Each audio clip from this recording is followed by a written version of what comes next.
mėly absolventai, 4 metus pluškote ir ši diena taip pat yra jūsų tikslas. Tačiau netikėtai mėgėjiška kamera tampa akibrokšto liudininke. 22 programų sistemų katedros absolventas Rimantas Šimanėlis bakalauro diplomą Šventų Jonų bažnyčioje uždega vos įgavęs. Ta akcija buvo pasakymas, ko yra vertas tas diplomas. Iš tikrųjų, daug studentų taip jaučiasi, daug kas nori sudeginti savo diplomus ar dar kažką jiems padaryti po tų studijų, bet tiesiog nesudegina ir nieko nedaro, nuryja ir viskas. Absolventas neslepia, kad sudeginti diplomą buvo nusprendęs iš anksto. Jis sako nusivylęs 4 metais universitete, dauguma dėstytojų ir prasta studijų kokybė. Esą sudeginti diplomą svarstė ir kai kurie bendramoksliai, tačiau vengdami skaudinti tėvus paskutinę akimirką persigalvojo. Diplomą absolventui teikęs fakulteto dekanas prisipažįsta buvęs priblokštas. Aš manau, kad protestuoti tokiu būdu tikrai nebuvo pagrindo. Tai yra asmeninis žmogaus pasirinkimas.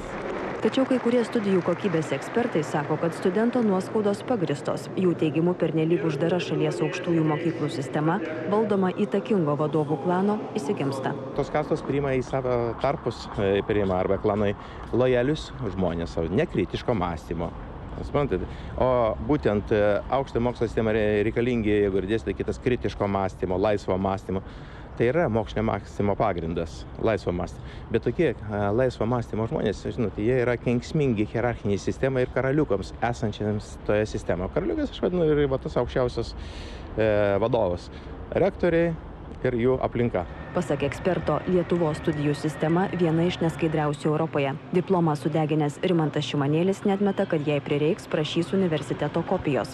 Tačiau fakulteto dekanas abejoja, ar studentas ją taip paprastai gaus. Tai yra neįprastas studento veiksmas ir visumoje jis turėtų būti įvertintas, matyt, etikos komisijoje. Tačiau de jure jis baigia universitetą ir diplomas jam priklauso. Tad kopiją, matyt, jam išduosime tik įvertinę situaciją. Vis tiek deginti kažką tai, ar diplomą, ar kažką tai, Šventų Jonų bažnyčioje nepridera bet kuriam Lietuvos piliečiui. Dekano teigimu, studijomis nepatenkintas studentas galėjo negaišti 4 metus. Asta Ramoškaitė, Aidas Gurskus, LNK žinios.